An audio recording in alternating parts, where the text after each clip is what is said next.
आप देख रहे हैं श्री हरि कृपा आश्रम चैनल। संस्थापक स्वामी श्री हरि चैतन्य पुरी जी महाराज।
जिया भावे जैसा तैसा हरि एक हरि जिया हरि जिया हरि मुखी गाता हर पली चिंता हरि मुखी गाता क्या नहीं मांगता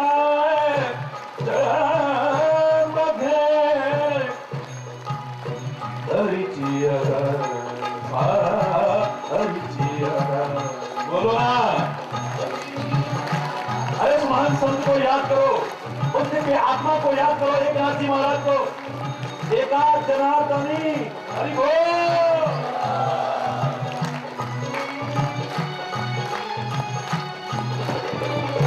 जन्म घेरता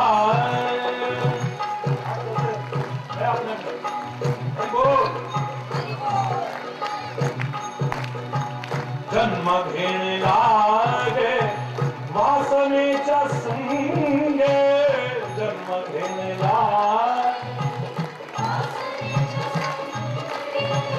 त्याची झाली अंगे हरी रूप त्याची झाली अंगे हरी रूप हरी जिया हरी जिया हरी देसा हरी जिया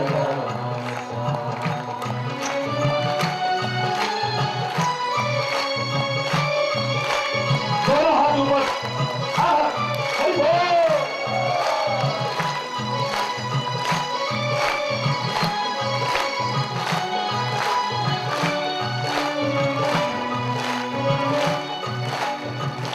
हरि रूप झाल जानी हर पर हरि रूप झाल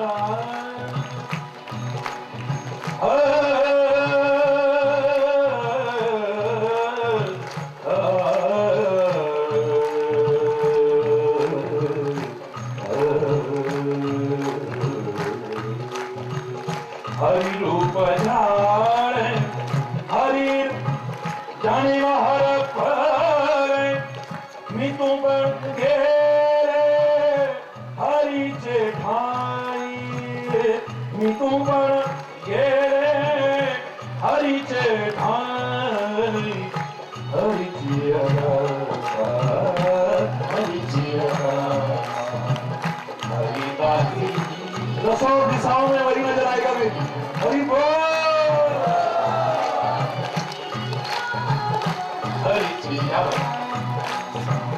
हरि रूप ध्यानी हरि रूप मणि हरि रूप ध्यानी हरि रूप मणि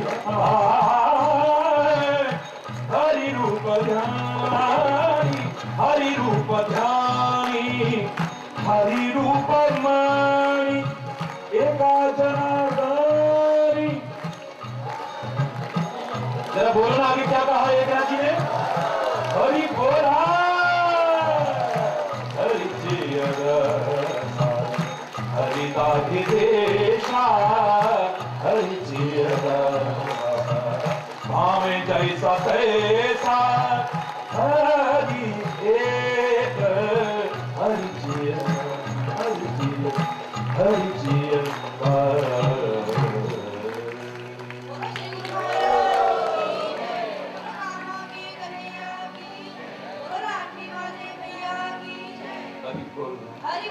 जोर से बोला ये सब अनुकूल हो जाएंगे। एक बार लगन लग गई तो कोई भी ग्रह कोई भी तिथि कोई भी लगन कोई भी बार आपके लिए बुरा नहीं हो सकता है। आप जहां जाएंगे मंगल ही मंगल होगा, कभी अमंगल नहीं हो सकता है।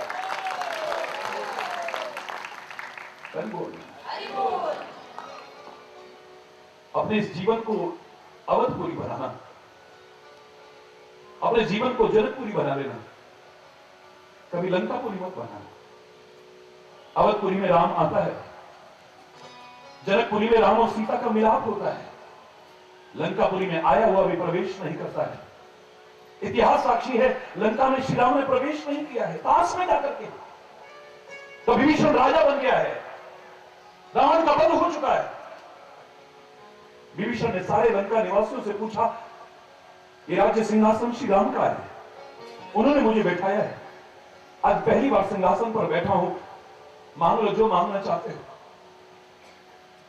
सारे के सारे लंका निवासियों ने, इतिहास साक्षी है, एक ही बात कही, इस लंका जैसी अपवित्र नगरी में श्री राम के चरण डलवा देना, बस कुछ और नहीं चाहिए। यहां पर दुष्टों के चरण पड़े हैं, राक्षसों के चरण पड़े हैं, अधर्मियों के चरण पड़े हैं, कभी किसी संत के चरण नहीं पड़े हैं। एक भक्त जहां आता है ना, पूरा नगर पवित्र हो जाता है। एक संत जहां आता है, पूरा राष्ट्र पवित्र हो जाता है यार। और जहां परमात्मा आता है, सारी धरा पवित्र हो जाती है। हमारी लंका नगरी बहुत अपवित्र है, यहां अधर्म हुआ, अत्याचार हुआ, हिंसा हुई, भोग विलासता हुई। अरे भगवान, हमारी नगरी को पवित्र करा दो, बस श्री राम के चरण डलवा दो, और कुछ नहीं चाहिए। प्रबल प्रेम के पाले पढ़कर हरि को नियम बदलते देखा, उनका मान टले टल जाए पर भक्त का मान न टलते देखा। ये सुनकर के विभीषण कहता है, श्री राम को जरूर लेकर के आऊंगा। श्री राम के चरणों में गया, प्रणाम किया, प्रभु। विभीषण कुछ कहना चाहते हो? अंतर्यामी प्रभु समझ गए, कहो ना क्या कहते, मेरा भक्त और मुझसे संकोच, क्या कहना चाहते हो? बोले, प्रभु जब आपने सिंहासन पर बिठाया, आपको याद करके, आपके स्वभाव को याद करके, आपके प्रण को याद करके, कि आप भक्तों का प्रण निभाते हो, अपना प्रण तक टाल देते हो, मैंने लंका निवासियों से कहा, मांग लो जो मांगना चाहते हो, ये राम का राज्य है, क्या मांगना चाहते हो? सारे लंका निवासियों ने एक स्वर में कहा कि श्री राम के चरण डलवा दो। मेरे प्रभु, अब तो आपका काम भी पूरा हो गया है ना।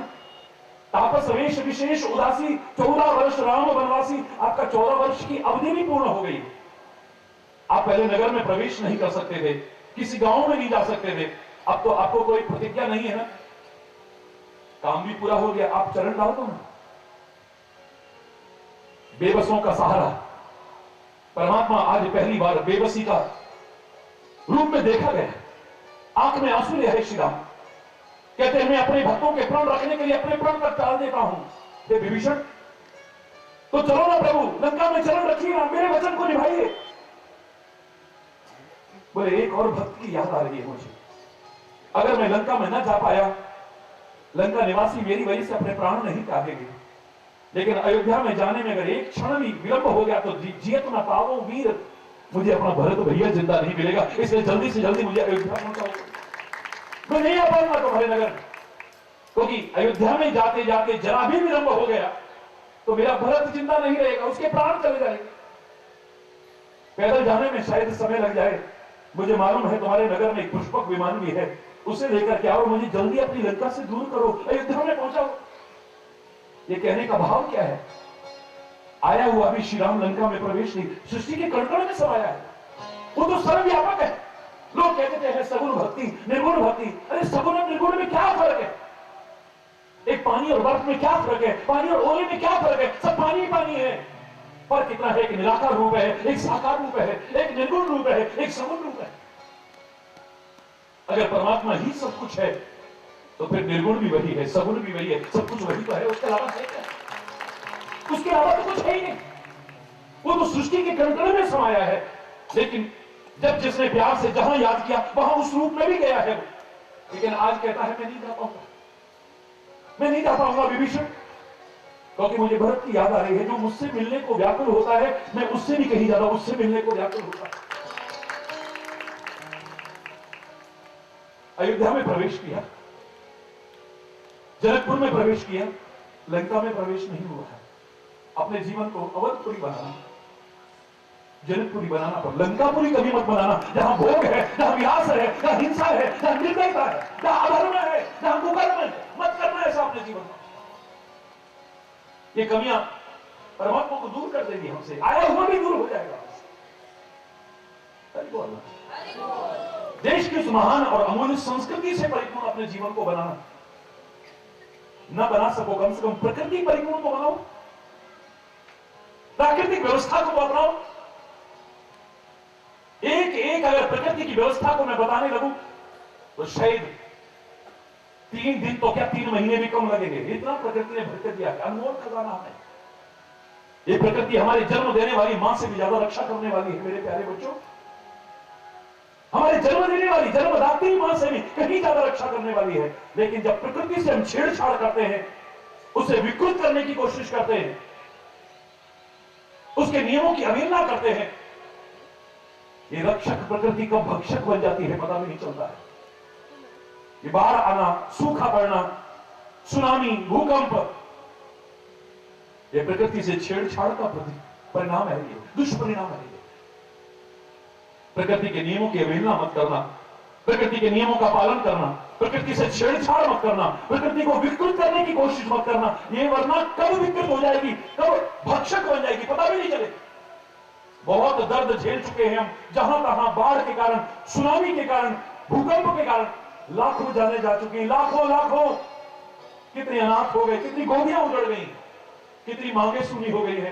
कल जो गुजरा वो फिर से न गुजरे, आने वाला वो कल ऐसा होना। हम चले नेक रास्ते पे, हमसे भूल कर भी कोई भूल हो मत करो गलती। इस धरती मां को श्रृंगारहीन होने से बचाओ। ये वृक्षों को जो काटते चले जा रहे हो, ये श्रृंगार है धरती मां के। अपनी मां को श्रृंगार विहीन मत होने दो कभी भी। प्रकृति के बारे में अगर मैं बोलूं तो सारी जिंदगी भी कम लगेगी मेरे को। लेकिन एक दो उदाहरण दिखाता हूं। जैसे आप चावल का एक दाना देखते हैं, पता लग जाता है ना। एक दो नमूने देखो आप। प्रकृति ने जीव में हड्डी नहीं दी है, कहीं जीव में हड्डी बोलो ना, अस्थि है यहां कहीं है? हमारे हृदय में हड्डी अस्थि नहीं है, हमारी जिह्वा में हड्डी नहीं है, हमारे मस्तिष्क में हड्डी बोलो ना। ये डॉक्टर्स भी बैठे हैं भाई, मैं अगर आपको लगे तो पूछ लेना किसी से है?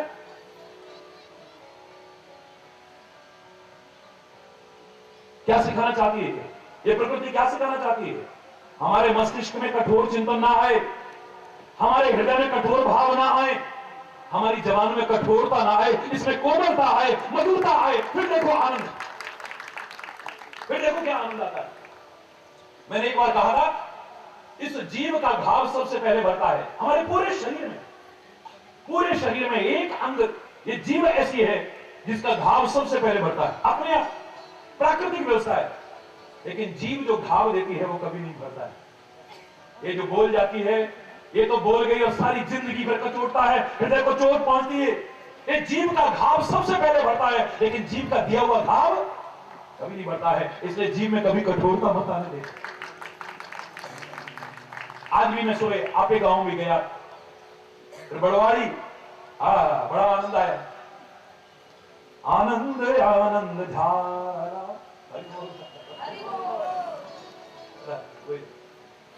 जोर से बोलो ना। एक दिन में मैं 8-8, 10-10 जगह जाता हूं। आप जब सो रहे थे तब तो मैं यहां आकर के दर्शन करके और स्पर्श करके भी चला गया था। भाई बोल, सुबह 4 बजे बस एक व्यक्ति मेरे को पूरे रास्ते में मिले और कोई नहीं मिला। मैंने कहा था आपसे 2:45 बजे उठता हूं, सारी दिनचर्या करके 4 बजे में पास में कोई तीर्थ है वहां प्रणाम करने जाता हूं। हरि बोल, जोर से बोलो। 6 जगह गया, 2 शब्द बोलने पड़ेंगे आप।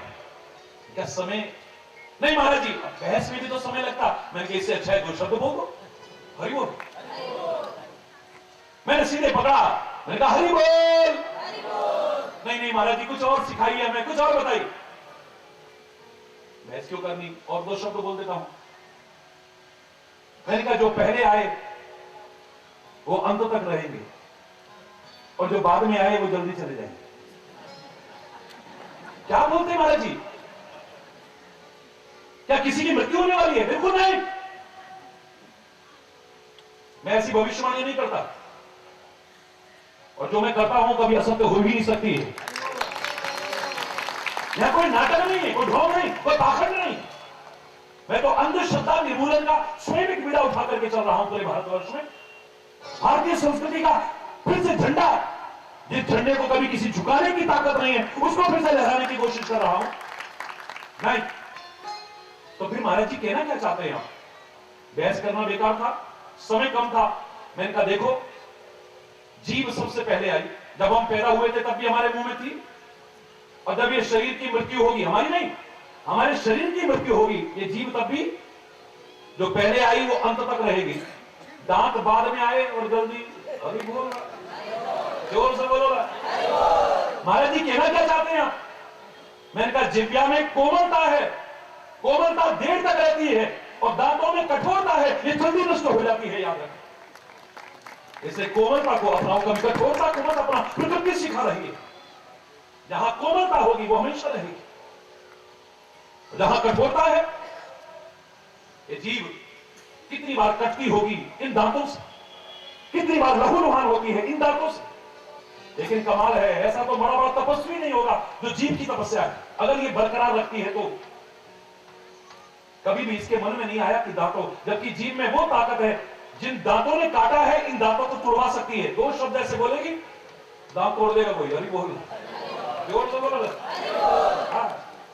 लेकिन वाह, अरे जीव धन्य है, साथ रहते रहते इतना अपनापन प्यार। जिस जीव से कटती है उसके प्रति दुर्भावना आना तो दूर, उनको चोट पहुंचाना तो दूर, अगर उन दांतों में कोई कण फंस जाए, ये जीव परेशान होती है, इसमें सड़न ना हो जाए कहीं। जब तक निकलेगा नहीं, जीव को चैन नहीं आता है। दांत में दर्द होता है, उन दांतों में जो काटते हैं जीव को, सबसे पहले दुखी होती है जीव। डॉक्टर बाद में आएगा, दवाई बाद में लगेगी, सबसे पहले कोमल स्पर्श कौन देगा? बोलो, ये जीव देगी। घबरा क्यों रहा है? ठीक हो जाएगा, ठीक हो जाएगा, ठीक हो जाएगा, ठीक हो जाएगा। काश ऐसा सद्भाव हम सबके अंदर आ जाए, इस धरती पर स्वर्ग उतर आएगा। देखो ना, ये प्राकृतिक व्यवस्था है, प्राकृतिक व्यवस्था है। कदम कदम पर प्रकृति हमें सिखा रही है, हमने नहीं सीखा। मैंने कहा या तो संस्कृति को अपनाओ या प्रकृति की व्यवस्थाओं का पालन करो। न कर सको कोई बात नहीं, कम से कम विकृति परिपूर्ण तो जीवन मत जियो ना। अरे कोशिश करो किसी का भला करने की, ना करो कोई बात नहीं, कम से कम बुरा तो मत करो। कोशिश करो किसी को जीवन दान देने की, नहीं है शक्ति सामर्थ्य, कोई बात नहीं, कम से कम किसी का जीवन लेने की कोशिश तो। जो किसी को जीवन दे नहीं सकता, उसको जीवन लेने का अधिकार नहीं हो सकता है, नहीं हो सकता है कभी। अगर इस जवान से मधुर नहीं बोल सकते, हितकारी सत्य नहीं बोल सकते, तो कम से कम कठोर और कटु तो मत बोलो। किसी का जख्म अगर सहला नहीं सकते, चाहे बाहर का हो या अंदर का जख्म हो, घाव, कम से कम उस कटे पर नमक तो मत छिड़को। कोशिश करो परमात्मा जैसा जीवन बनाने की, न बनाओ कम से कम इंसान तो बन जाओ, और इंसान भी न बनो कोई बात नहीं, कम से कम शैतान और हैवान तो न बनो। कोई कहता है मुस्लिम आतंकवाद, कोई कहता है भगवा आतंकवाद, कोई कहता है आतंकवाद का कोई धर्म होता है क्या? आतंकवादी आतंकवादी है, ना वो हिंदू है ना मुसलमान है, वो शैतान है, वो हैवान है। जितने कठोर शब्दों में आलोचना किया उतनी कम है।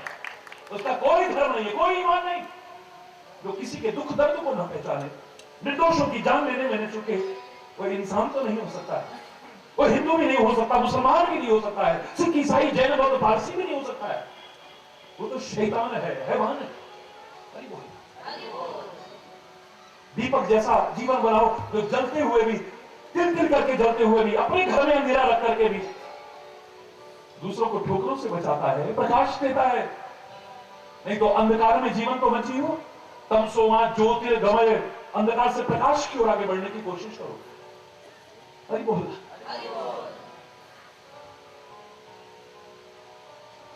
हम जो परमात्मा ने बनाया है वो बन जाए ना, हमें कुछ और बनने की जरूरत नहीं है।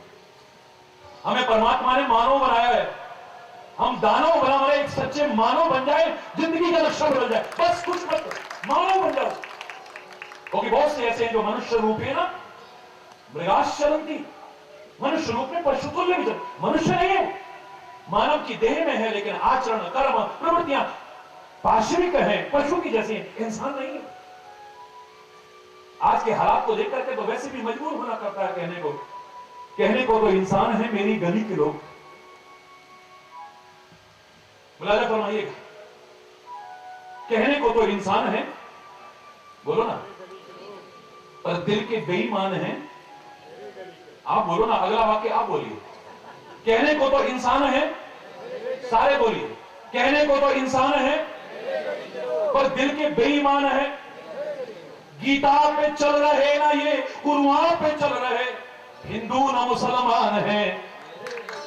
मेरी गली के लोग, किसने जलाया आशियां वो बूझ रहे हैं।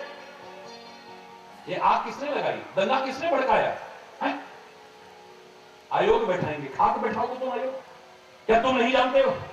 सब जानते हैं। किसने जलाया आशियां वो बूझ रहे हैं। सब जान के अनजान हैं। बोलो ना, मेरी गली के, तो इसे जोर से बोलो ना, सारे मिल के बोलो। सब जान के अनजान हैं, कहने को तो इंसान है। पानी की जगह आग में घी डाल रहे हैं, पानी की जगह आग में घी डाल रहे हैं, फिर भी बड़े महान हैं। क्या बात है, क्या बात है। छोटी छोटी बातों में आपस में लड़ रहे, ये तो बड़े नादान हैं। मेरी गली के लोग, काश इंसान बन जाए। कोई देवताओं का नाटक करता है, कोई देवी का नाटक करता है, तो फिर तेरे को जो इंसान बनाया है ना, तो वो बन जाए, भगवान भी तेरे चरणों में झुकने को तैयार हो जाए। अरे वशिष्ठ सच्चा इंसान है, विश्वामित्र सच्चा इंसान बन गया, भगवान तक चरणों में झुकता है। जिस दिन तू सच्चा इंसान हो गया, अरे परमात्मा भी इस धरा पर इंसान के रूप में आने को ललचाता है। देवता भी तरसते हैं इंसान बनने के लिए, और तू इंसान न बन करके पता नहीं क्या क्या बनना चाहता है। अभी बोल, तू सब कुछ बना, मेरा कोई विरोध नहीं है। तू हिंदू है, मुसलमान है, सिख है, ईसाई है, जैन है, बौद्ध है, पारसी है, तू जो भी है तेरे को प्रणाम। पर इंसान है या नहीं, ये प्रश्नवाचक चिन्ह जरूर लगा देना। तू सच्चा इंसान बना है, वो तभी होगा जब संस्कृति को अपनाएंगे या प्रकृति को अपनाएंगे। विकृति को अपना करके कभी नहीं बन सकते। विकृति को भी अगर श्रेष्ठता की ओर ले जाए, मैंने कहा था मद अच्छा नहीं, मैं वहीं आऊंगा। मद अच्छा नहीं है, मद माने अहंकार, अभिमान। लेकिन अवधवासी कहते हैं, ऐ परमात्मा, ये अभिमान हमारे अंदर से कभी ना जाए कि राम जैसे हमारे स्वामी हैं और हम उनके सेवक बने। एक बहुत बड़े गौरव की बात। I am proud to be an Indian. हर आदमी के मन में भाव होना चाहिए, आई एम प्राउड। प्राउड नहीं होना चाहिए हमारे अंदर, लेकिन अगर प्राउड ही करना है तो श्री मत करो ना। श्री शब्द श्रेष्ठ, ये दुनिया मेरी है, दुनिया के लोग मेरे हैं, दुनिया की संपत्ति, ये निकृष्ट मद है। ये वतन मेरा है, ये संस्कृति मेरी है, ये महापुरुष मेरे हैं, परमात्मा मेरा है, सद्गुरु मेरा है, ये श्रेष्ठ मद है। ये तुम्हारे जीवन को बनाएंगे, कभी बिगाड़ेंगे नहीं। श्रीमद देवी भागवत, श्रीमद भागवत, श्रीमद भगवत गीता, श्रीमद शब्द जुड़ा है। ये वो वाला श्री नहीं, वो वाला तो श्रीमद वक्र न की प्रभुता बधिर न का। वो पैसे के अभिमान ने तो किसकी बुद्धि खराब नहीं कर दी, किसी को कुछ समझता ही नहीं है, ना रिश्ते न नाते, किसी को कुछ समझता ही नहीं। वो वाला अहंकार नहीं। अगर तेरे को अभिमान ही करना है, प्राउड करना है, मैं कहता हूं करना, हर आदमी के दिल से निकलना चाहिए, I am proud to be an Indian. भारतीय होने पर मुझे गर्व है। लोगों ने कहा, जब पूरे भारत का प्रतिनिधित्व मैंने किया, देश के सारे संत एकजुट होकर के हरिचंदन के नाम पर सहमत हुए। पहली बार हिंदुस्तान के इतिहास कि भारतीय संस्कृति का डंका बजाने के लिए किसी को अगर हम सब एक मत होकर के मत देते हैं तो हरिचंदन को देते हैं। पूरे भारत का इतिहास है। अभिमान से नहीं कह रहा हूं, प्रशंसा के लिए नहीं कह रहा हूं। और जब मैं वापिस लौटा, सबने सम्मान किया, जहां तहां सम्मान किया, और उन्होंने कहा कि आपने भारत का गौरव बढ़ाया है। मेरी आंख में आंसू आए, मैंने इतना ही कहा था, मैंने भारत का गौरव नहीं बढ़ाया। इस भारत में जन्म लेकर के भारतीय संस्कृति को अपना करके इसके प्रचार प्रसार करने में मेरा गौरव बढ़ा है। मुझे गर्व का अनुभव हो रहा है, मैं भारतीय हूं, I am proud to be an Indian. विदेश में जाकर के जब बोलता हूं, गर्व के साथ कहता हूं। मैंने आपसे कहा वहां यूनिवर्सल पीस कॉन्फ्रेंस, लेकिन कोई यूनिवर्स पर नहीं बोला, ब्रह्मांड पर कोई नहीं बोला, एकमात्र आपका ये लाठी वाला भैया बोला था, वहां पूरे भारत की तरफ से बोला था। और इतना ही मैंने अपने संबोधन में कहा था, नाम रखा है यूनिवर्सल पीस कॉन्फ्रेंस। यूनिवर्स की चर्चा भी नहीं, ज्यादा से ज्यादा वर्ल्ड पीस की चर्चा कर रहे हो। पीस माने, जोर से बोलो ना, जोर से बोलो। पीस के तात्पर्य क्या है? शांति। क्या बात है। और पीस का तात्पर्य क्या है? टुकड़ा। हरि बोलना। Be in peace, not in peace. Hari बोलना। शांति में जीना, टुकड़ों में मत जीना। लोग तुम्हें टुकड़े टुकड़े करने की कोशिश करते हैं, और न काटो और न बांटो और न जख्म बढ़ाओ तुम, थोड़ी भी यदि लाज है बाकी, भारत मां की लाज बचाओ तुम। टुकड़े टुकड़े होते चले जा रहे हैं। Live in peace, not in pieces. अभी बोलना, जोर से बोलना। दोनों उच्चारण एक ही है, लेकिन अर्थ दोनों का अलग अलग। स्पेलिंग एक है, टीचर का भी और चीटर का भी। आप गिन लेना कभी, बराबर अक्षर है और बिल्कुल सेम अक्षर है दोनों में, इसलिए चीटर भी सिखाता है, इसलिए उसको चीटर को भी टीचर कहते। अतिशयोक्ति नहीं है। जो हमको ठगता है वो भी सिखा रहा, तुम ना सीखो तुम्हारी गलती। एक आदमी ढोंग पाखंड फैला रहा है भारतीय संस्कृति के खिलाफ। गोलगप्पे खाओ भगवान की कृपा हो जाएगी, समोसे खाओ भगवान की कृपा हो जाएगी। हरि बोलना। चीट कर रहा है ना तुमको, ठग रहा है ना तुमको, खुले खुले शब्दों में कह रहा हूं। लेकिन अगर तुम सीखना चाहो तो वो चीटर भी टीचर बना हुआ है, वो भी तुम्हें सिखाने की कोशिश कर रहा है। सीखो। स्पेलिंग दोनों के बराबर बराबर है, आगे पीछे है थोड़ा, बस गिन लेना कभी भी जाकर के लिखना, चीटर भी लिखना, टीचर भी लिखना। अरे बोलो, से बोलो ना। अब तुम न सीखो तो तुम्हारी गलती है भाई। तुम सीखने वाले बन जाओ तो सृष्टि का कण कण तुम्हें सिखाने वाला है। अरे हरि चैतन्य के पास क्या है और कितना है इतना महत्वपूर्ण नहीं है, पर तुम क्या और कितना ले सकते हो ये ज्यादा महत्वपूर्ण है। कितना ले सकते हो लो, भरो झोलियां, खाली मत जाना यहां से। हरि बोल। मद करना है तो श्रेष्ठ श्री मद करना, तुम्हारे जीवन को बना जाएगा, बिगाड़ेगा नहीं। यहां पर मद का तात्पर्य होता है नशा, वो भी अच्छा नहीं हो सकता है। हमारी जवानी को तबाह कर रहा है, हमारे जवानों को तबाह कर रहा है, घरों को बर्बाद करा। कितने घरों के चिराग इस नशे ने बुझा दिए। बड़ा दुख होता है उस समय जब डॉक्टर को भी शराब पीते देखते हैं। जिसने सिखाना था उस डॉक्टर को भी सिगरेट पीते, बीड़ी पीते देखते हैं, जिसने दूसरों को सिखाना था। उस डॉक्टर को भी वो गुटखा खाते हुए, तंबाकू खाते देखते हैं, जो कहता था कैंसर हो सकता है, बचो तंबाकू से। संतों की भी तो यही हालत हो रही है। करनी और कथनी के अंतर के कारण उनको भी और उनके उपदेशों को मजाक का केंद्र बना दिया है। लोग मजाक उड़ाते हैं। जो हम बोल रहे हैं वो हमारे जीवन में नहीं है। आपको बोलेंगे भगवान पर। करनी और कथनी के अंतर के कारण उपदेशकों और उनके उपदेशों को मजाक का पात्र बना करके रख दिया। लोग मजाक उड़ाते हैं, जबकि संत तो बहुत महान चीज है। आज मजाक उड़ाते हैं लोग। क्यों? आपसे कहेगा जा तो राखे साइया, मार न सके कोई, बाल न बांका कर सके, चाहे सब जग बैरी हो। मुद्दई लाख बुरा चाहे तो क्या होता है, वही होता है जो मंजूर खुदा होता। भगवान अगर रक्षक हो, दुनिया में कोई ताकत तुम्हारा बाल बांका नहीं कर सकती। भगवान पर भरोसा रखो, वो तुम्हारी रक्षा करेगा। पर भाषण देने वाले को कोई भरोसा नहीं है, बिना सिक्योरिटी गार्ड के चल नहीं सकता। हरि बोल रहा, जोर से बोल रहा। कम से कम आपका लाठी वाला भैया अगर कह रहा है तो उसकी सुरक्षा के अलावा मैंने अभी कोई सुरक्षा न रखी थी, न कभी रखूंगा। वो है जब रक्षक। हरि बोल रहा, जोर से बोल रहा। ये भी सिक्योरिटी कौन सी श्रेणी के स्टेटस सिंबल बन गया है। हमको वाई श्रेणी की मिलनी चाहिए, जेड श्रेणी की मिलनी चाहिए, जेड प्लस की मिलनी चाहिए। मेरे लिए तो खुद गवर्नमेंट परेशान होती है। जो आप कहो वो सिक्योरिटी आप, मुझे नहीं चाहिए। वो है जब तक। हरि बोल, जोर से बोलना। अब उनकी व्यवस्था है, बिल्कुल ठीक है, वो अपना कर्तव्य का निर्वाह करते हैं, लाखों की भीड़ से निकल, वो अपनी सुरक्षा की व्यवस्था और प्रशासन की जो जिम्मेदारी है उसको निभाते हैं। मैं उसके लिए तो उनको धन्यवाद ही कहूंगा। वरना इतना तो मैं कह सकता हूं, अगर तुमसे कह रहा हूं तो पहले आपसे कहेंगे देखो लालच नहीं करना चाहिए। और कितने लालची हो गए हैं। हरि बोल।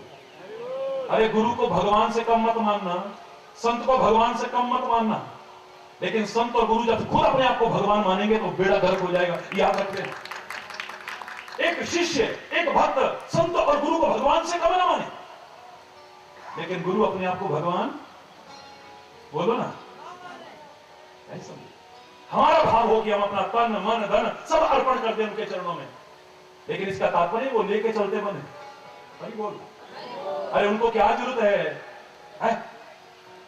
मुझसे कोई कहे कि आप महाराज जी आपको दान देना, दान उसको दो जो जरूरतमंद है, अभावग्रस्त है, असमर्थ है, असहाय।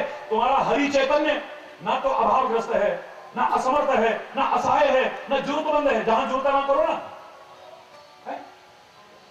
इतने महान तीर्थ की क्या दुर्दशा थी, कुछ वर्ष पहले देखा, दुख होता था हृदय में। कहां सो गई सरकारें, कहां सो गए लोग जो भक्ति भावना रखते हैं, क्यों नहीं विकास करते? अब होने लगा, बहुत खुशी है, मैं तालियां बजाता हूं। आपके गांव में गया, हृदय को पीड़ा हुई उस माहौली की, संत ज्ञानेश्वर महाराज की। इसका दुनिया में कोई सानी नहीं, उनका जन्म स्थान इतना पवित्र स्थल, और क्या दशा थी उसकी। आपका प्रयास रंग लाया, और आपको ये तो खुद भी आप कहते हो कि पहला एक संत आया है जो हमारी तरफ से बोलता है। मैंने सरकार में जाकर के बोला, टेलीविजन के विभिन्न चैनल्स पर बोला, लोगों को जागरूक किया, और मैं कह करके गया था। आप बैठे हैं यहां, आज सुबह कह भी रहे थे, महाराज जी कह के गए थे एक पवित्र तीर्थ स्थल के रूप में उभरेगा, और 5 वर्ष में ये है, और कुछ वर्षों में कितना महान तीर्थ बन के उभरेगा देख लेना। आप कहने की आवश्यकता नहीं। अरे बोल, हरि चैतन्य को नहीं आवश्यकता तुम्हारे धन की, तुम्हारे वस्तु की, ना पदार्थों की, ना थी आवश्यकता, ना आज है, और चैलेंज करके कह सकता हूं कभी होगी भी नहीं। लेकिन अगर देना ही चाहते हो, सारे भारतवर्ष के लोगों से मांगता हूं, सारे भारतीयों से मांगता हूं, सारे विश्व के लोगों से मांगता हूं, जो किसी के हाथ के नीचे कभी हाथ नहीं आया, वो हरि चैतन्य हाथ तो क्या झोली फैला कर मांगने को तैयार है। अरे वो दुनिया के लोगों है, भारत के लोगों, अगर कितने दानवीर बनते हो ना, तो दे दो शांति का दान। बहुत अशांति फैलती चली जा रही है, घर घर में अशांति है, नगर नगर में अशांति है, कहां कहां विश्व शांति के अग्रदूत प्यारे भारतवर्ष में आज अशांति, दुर्भाग्यपूर्ण, चिंता का विषय। हम अशांति के घटक न बने, शांति का साम्राज्य स्थापित करने में अपना योगदान दें। मैं चैलेंज करके कहता हूं, भारतवर्ष में फिर से शांति होगी, और सारी दुनिया में शांति का संदेश एक बार फिर इसी पवित्र धरा से जाएगा। तो मैंने यूनिवर्सल पीस कॉन्फ्रेंस में इतना ही कहा था अपने संबोधन में। नाम यूनिवर्सल पीस कॉन्फ्रेंस, लेकिन यूनिवर्स पर कोई चर्चा नहीं, ज्यादा से ज्यादा विश्व शांति की चर्चा की है आपने। लेकिन मुझे नाज है अपने भारत पर और भारत की संस्कृति पर। आज नहीं, सदियों से ये डिम डिम घोष करती आई, ओम जव शांति, अंतरिक्ष शांति, पृथ्वी शांति, रावः शांति, रौखदयः शांति है। तुम लिख करके भी नहीं बोल पा रहे हो।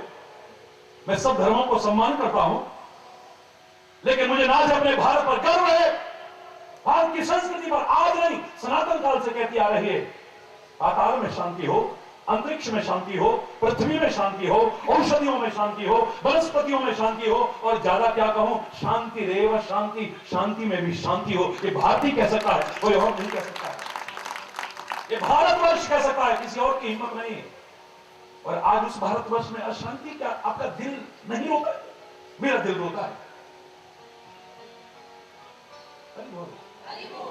तो मत नहीं करना चाहिए, करना है तो श्रेष्ठ मत करो। आ जाओ अपनी बात पर।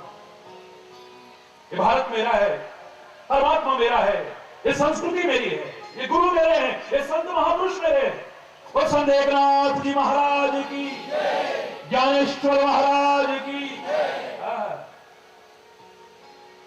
ये तो अगर नाम लेने लगूं तो मेरे सारी जिंदगी भी कम लगेगी। भारत के पास इतना बड़ा खजाना है हमारे, लेकिन यहां हूं तो इनका भी नाम लिए बिना कैसे मानी रह सकती है? मदमानी नशा भी है, नशा नहीं करना चाहिए। लेकिन गुरु नानक देव ने बड़े प्यारे शब्दों में कहा, नाम खुमारी नानका चढ़ी रहे दिन रात, अरे नशा नहीं करना चाहिए, अगर करना ही है तो ऐसा करो जो कभी ना उतरे। ये शराब, बीड़ी, सिगरेट, भांग, तंबाकू, ये जितनी भी नशे की चीजें हैं, अभी पीते हो थोड़ी देर बाद उतर जाती है, बार बार जरूरत पड़ती है ना आपको। ये नशा रहता है हमेशा। रात को पिया, सुबह को जाम पर जाम पीने से क्या फायदा, रात भर पी, सुबह को उतर जाएगी।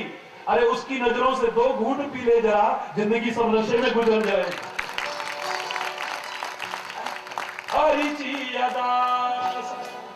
ऐसा नशा होता है। अब जहां नजर जाती है वही नजर आता है, बस और कोई नजर ही नहीं आता है। और मस्त खो गया पूरी तरह से। हरिता ही दिशा, हरि बोल है। नाम कुमारी नानका चढ़ी रहे दिन रात, ऐसा नशा है जो कभी न उतरे। अगर नशा ही करना है, उसके नाम का नशा करना, उसके प्यार का नशा कर, देख तेरी सारी जिंदगी नशे में गुजर जाएगी। श्री मद करना, श्रेष्ठ मद करना, जिंदगी समझ जाएगी तेरी। हरि बोल रहा, जोर से बोलो ना। श्रीमद भागवत में क्या है, वो नहीं है जो आज है। हमने स्कूल चला रहा है, उसके लिए दान इतने करिए। हमने गौशाला चला रखी है, उसके लिए दान करिए। अरे सुखदेव जी को कहां फुर्सत है। राजा परीक्षित को 7 दिन बाद मृत्यु होने वाली है। एक एक क्षण का सदुपयोग, एक एक क्षण का। अरे कहां मस्ती सूझेगी भाई, जिसके सामने मौत नजर आ रही है।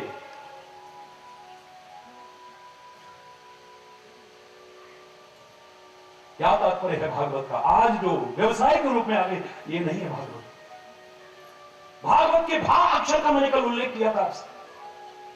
भागवत सुनना और सुनाने का मजा तब है जब हमारे अंदर भाव सृजन हो जाए, भावनाएं बह जाए हमारे अंदर, सागर हिलोरे लेने लगे और बहते बहते इन आंखों से बहने लगे आनंद आ जाए। तो मैंने कल आपको इशारा किया, शरीर में ज्यादा खून है, कम पानी है, लेकिन चोट लगती है तो बाहर खून आता है। ज्यादा पानी है, कम खून है, लेकिन चोट लगती है तो पानी बाहर, खून बाहर आता है। लेकिन दिल में ज्यादा खून ही खून है, पर चोट लगती है तो पानी बाहर आता है, क्योंकि दिल भावना की जगह है।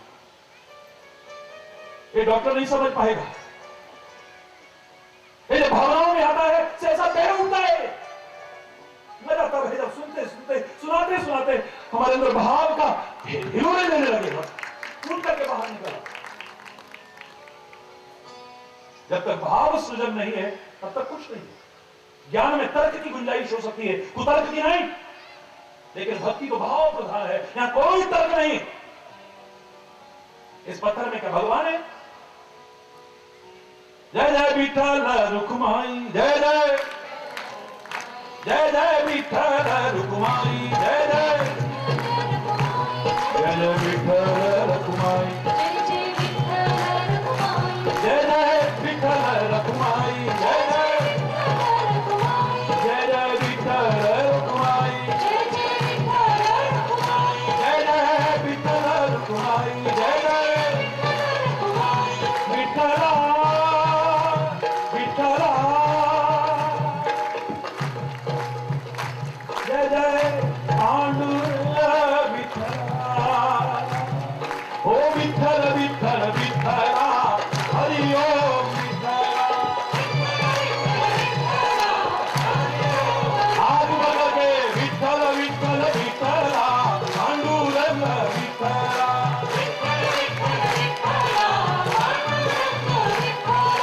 हरि ओम विठला, हरि ओम विठला, हरि ओम विठला, हरि ओम विठला, विठल विठल विठला, हरि ओम विठला, विठल विठल विठला, हरि ओम विठला, हरि ओम विठला, पांडुरंग विठला, हरि ओम विठला, पांडुरंग विठला, जय विठल विठल विठला, पांडुरंग विठला, विठल विठल विठला, पांडुरंग विठला, जय विठल विठल विठल विठल विठल विठल विठल विठल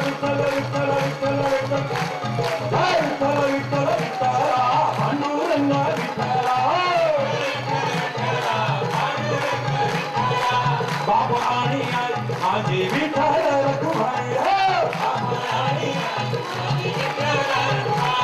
ओ कुंडली आहे बंधू त्याची खाती काय सांगू कुंडली आहे बंधू त्याची काय सांगू माझी बहन चंद्र भागा माझी गरीब से पाप भंगा गरीब से माझे माहेर पाठरी माझे माहेर पंढरी माझे माहेर पंढरी एका जनार्दनी शरण करी माहेरची आठवण याद आली विठ्ठल रखुमाई जय जय जय जय विठ्ठल रखुमाई जय जय जय जय विठ्ठल रखुमाई जय जय जय जय विठ्ठल रखुमाई जय जय जय जय विठ्ठल रखुमाई जय जय जय जय विठ्ठल रखुमाई जय जय विठ्ठल जय हरि बोल जरा जोर से बोलो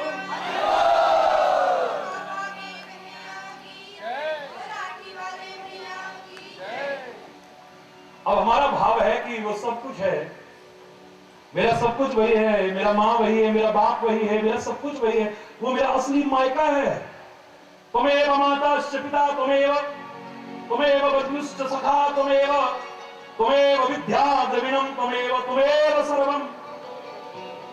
लोग बहस कर रहे हैं एक पत्थर में क्या भगवान पड़ा है। मैं पूछा करता था बता दो तुम कि भगवान कहाँ है तुम बताओ ना। वो बहस करने वाले तू बताना तू तर्क करने वाले तू बता दे भगवान कहाँ है। भगवान तो सृष्टि के कण कण में है वो तो जर्रे जर्रे में है वो तो सर्वव्यापक है। मैंने झूठ बोलता है। अगर सृष्टि के कण कण में है तो फिर मूर्ति में क्यों नहीं है। मूर्ति में ही भगवान है मैंने कभी नहीं कहा लेकिन मूर्ति में ही भगवान है ये तो तेरी बात से भी सिद्ध हो रहा है। अरे भाव का जगत है तर्क का जगत नहीं है। वतन के प्रति प्यार रखना ये अंधश्रद्धा नहीं है मैंने कल भी कहा। अपने तीर्थों के प्रति श्रद्धा रखना ये अंधश्रद्धा नहीं है। अपने माता पिता के लिए सब कुछ अर्पण कर देना ये अंधश्रद्धा नहीं है। अपने संतों और गुरुओं का सम्मान करना ये अंधश्रद्धा नहीं है। अपने ग्रंथों का सम्मान करना ये अंधश्रद्धा नहीं है। जो ढोंग है जो पाखंड है जो अंधविश्वास है जरूरी बात है हरि चैतन्य भी विरोध करता है। भाव का विषय है। मैंने खुद एक मंदिर में देखा 4-5 वर्ष की अवस्था इस शरीर की रही होगी। पुजारी मेरे को ले गया बेटा आज तुमने सारा दिन मेरे साथ रहना है। ठीक बचपन से बहुत प्यार करते हैं लोग। छुपा नहीं है ना मेरी जन्मभूमि छुपी है ना मेरा स्कूल छुपा है ना मेरा कॉलेज छुपा है ना मेरा विश्वविद्यालय यूनिवर्सिटी भी छुपी हुई नहीं है। पूरे भारत की जो पैदल यात्रा की वो भी एक एक कदम पर छुपा हुआ नहीं सारे विश्व के सामने है। बहुत प्यार करते थे ले गए प्रातः काल से अपने साथ रखा पूजा में। रात्रि को शयन आरती करने लगे। मंत्रोच्चारण हुआ सब कुछ हुआ आरती हुई। शयन आरती करने के बाद पट बंद करने लगे। मैंने क्या देखा एक बड़े कटोरे में 4 मोटे मोटे लाडू रख भगवान के सामने रख दिए। नंदगांव की बात है आपने सुना हो ब्रजभूमि का प्रमुख केंद्र है। भगवान ने लीलाएं की और कामा को तो भगवान की लीला स्तरी कहते हैं क्रीड़ा स्तरी क्योंकि सारी जो बाल्यावस्था की लीलाएं हैं वो कामा की हैं। उसे आदि वृंदावन कहा करते थे। वो कितनी धाम है। मैंने कहा पुजारी जी बाल वक्त मैंने कह दिया। मैंने कहा समझ में ना आई वहां की भाषा में ब्रज भाषा में कहा पंडित जी समझ में ना आई क्या कर रहे हैं। अरे जब ठाकुर जी सोए गए तो लड्डू कौन के काजे धर रहे हो। यानी जब भगवान सो गए तो सुला दिया आपने अब लड्डू किसके लिए रख रहे हैं। जो पुजारी अभी तक बड़े प्यार से बोल रहा था ना उसको गुस्सा आ गया। ठाकुर जी होएगा भगवान दुनिया को यानी भगवान होगा दुनिया का। हमारा तो लावा है। अरे रात को भूख लग जाएगी तो कौन पे मांगे को या हमारे हम रात को ही लग जाए वहां के पास में। अभी बोलो अब इसको क्या कहोगे तर्क करोगे तो ये भाव का जगत है। ये भाव जगत है। आज कोई तर्क करके इसे सिद्ध करके दिखाओ यहां पर भगवान ने खड़े होकर पानी भरा था। संत एकनाथ जी के सामने यह हमारा भाव है, यह अंधश्रद्धा नहीं है। हम चैलेंज करके कह सकते हैं कि अगर भगवान को जो सारी दुनिया को चलाता है, तुम्हारे प्यार में इतनी ताकत है, तुम उसको चला सकते हो। भक्ति में वो ताकत है तो तुम्हारे घर में पानी भी भर सकता है, नामदेव का छप्पर भी चला सकता है, वो ताकत है इसमें। महाराष्ट्र की इस दिव्य भूमि ने तो बड़े बड़े चमत्कार देखे हैं भक्ति के। क्या सुनाऊं मैं यहां पर? कोई कह सकता है कि गोबर ऐसे ऐसे करके रखा गया और उसमें से भी भगवान के नाम की दुनिया है। बोलो ना, किसके गोबर थापे हुए थे और उसमें से भी भगवान नाम? बोलो, मेरे सुनाई नहीं दी, जरा जोर से बोलो। मैं तो जानता हूं, लेकिन वो जो ना जानते उनको भी बताना है, इसलिए और जोर से बोलो ना। उस जना भाई पर हमें गर्व है। ऐसा नहीं कि वो गोबर के उन कंडों की लालची हो। इन महापुरुषों ने दिखा दिया वो नाम की ताकत को।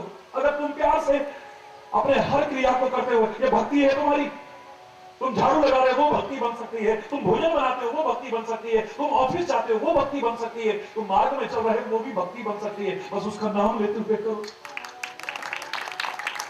भाव भाव जगत है, और भागवत तभी पूर्ण है जब भा से भाव सृजन हो जाए हमारे। और भागवत का दूसरा अक्षर आता है ग। वो ग अक्षर हमारे अंदर गर्व भंजन का संदेश देता है। जब तक अहंकार रहा, ना हमने भागवत करी, ना हमने भागवत सुनी। ये गर्व जब नष्ट हो जाए, हमारा अहंकार नष्ट हो जाए, समझ लेना कि भागवत का ग अक्षर भी पूर्ण हो गया है। भाग भाग जाए, भाग यहां आते आते क्या हो गया? भाग, तू मत भाग, तू जहां है वहां स्थिर हो जा। लेकिन गर्व जो तेरा है वो भाग जाए और तेरा भाग खुल जाए, तब देख भाग खुल जाए तेरा। हरि बोल। जब विकृतियां भाग जाएंगी, विकार भाग जाएंगे, अहंकार भाग जाएगा, तेरा भाग तो अपने आप खुल जाएगा। हरि बोल। ये भाग के पट भी खुल जाएंगे। हरि बोल। ये भाग हुआ अभी तक। अब भागवत का तीसरा अक्षर आता है वह, जो वर्ण भेद को खत्म कर दे, वर्ग भेद को खत्म कर दे, सारे भेद को खत्म कर दे, वो है भागवत। सच्चे अर्थ मिटा दे। पक्षियों का राजा होगा गरुड़, लेकिन कागभूषुंडी चांडाल पक्षी की कथा सुनने गया है, चरणों में बैठ गया। प्रभु तब आश्रम आए, प्रभु कह रहा है, कौए को कह रहा है, पक्षियों का राजा गरुड़ कह रहा है। पहले तो गर्व खत्म हुआ, भाव सृजन हुआ, भेद खत्म हो गया है। ये बड़ा है, ये छोटा है, ये हम सम्मान दे रहे हैं, इनको यहां बिठाया, मैं सम्मान दे रहा हूं। अगर ये सम्मान चाहे तो नहीं, और इन्होंने कल दिखाया। आज सुबह कहने लगे महाराज जी हम कल पूरे प्रवचन में बैठे, तो मैंने कहा ऊपर क्यों नहीं? बोले वही सुनकर के बड़ा आनंद आ। ये सम्मान देना मैं सिखा रहा हूं ना। संतों का सम्मान, विद्वानों का सम्मान, महापुरुषों का सम्मान, प्रतिष्ठित जनों का सम्मान। बाकी सुनने वाले के मन में तो गर्व रहे ही ना, बस यूं रहे बिल्कुल।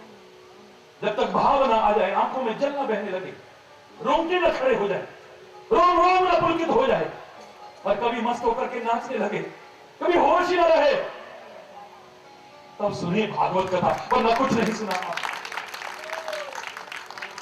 कोई अहंकार नहीं कि मैं बड़ा हूं, मैं छोटा हूं। राजा परीक्षित की भागवत अभी है, राजा वाजा कुछ नहीं, चरणों में बैठ गया है, बस मेरे जीवन का उद्धार हो जाए, मैं अपनी मृत्यु को संभाल, जन्म को संभालना का जहां होना था हो गया हमारा। जन्म को तुम नहीं संभाल सकते हो, अब संभाल सकते हो तो मृत्यु को संभाल सकते हो। जिस घर में होना था, जिन लोगों के बीच होना था, जिस स्थान पर हो गया, तुम क्या कर सकते हो? जहां होना था हो गया, अब तो संभाल सकते हो, अपनी मृत्यु को संभाल सकते हो। भाव आ गया है, गर्व खत्म हो गया है पूरी तरह से, चरणों में गिर पड़ा है। वर्ग भेद, वर्ण भेद सब खत्म हो गया है। सूत जी महाराज की कथा सुनने आते थे लोग, 88,000 ऋषि कथा सुनने आते थे। आप विभिन्न कथाओं में सूतोवाच, सूतोवाच, बड़े बड़े विद्वजन कथा करते हैं। सूत जी ने कहा, सूत जी ने, कौन थे सूत जी? शूद्र कुल में उत्पन्न हुए, शूद्र का अपभ्रंश है सूत। और सूत शब्द से ही सूतक यानी अपवित्रता का द्योतक शब्द बना। बलराम जी को यही बुरा लगा था, बलभद्र जी को, भगवान कृष्ण के बड़े भाई को शूद्र होकर के कथा कर रहा है। इतिहास साक्षी है। उस गुस्से में उन्होंने क्या किया मैं नहीं बोलना चाहता, हरि बोल। इतिहास साक्षी है। लेकिन वर्ण भेद खत्म हो गया, वर्ग भेद खत्म हो गया।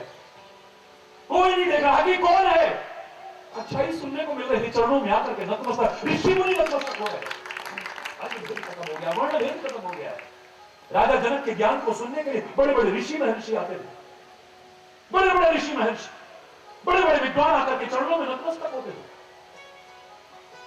जो हमारे अंदर सब भेद खत्म कर दे, तब समझो कि भागवत शब्द पूरा होता है। वरना नहीं है, मिथ्या अहंकार में पड़े रहे, दूसरे का अपमान करते रहे। कौन सी संस्कृति सिखाती है? कल मेरे से एक व्यक्ति कहने लगे, महाराज जी भारतीय संस्कृति की आप बड़ी चर्चा करते हो, भारतीय संस्कृति ने शूद्र का अपमान क्यों किया है?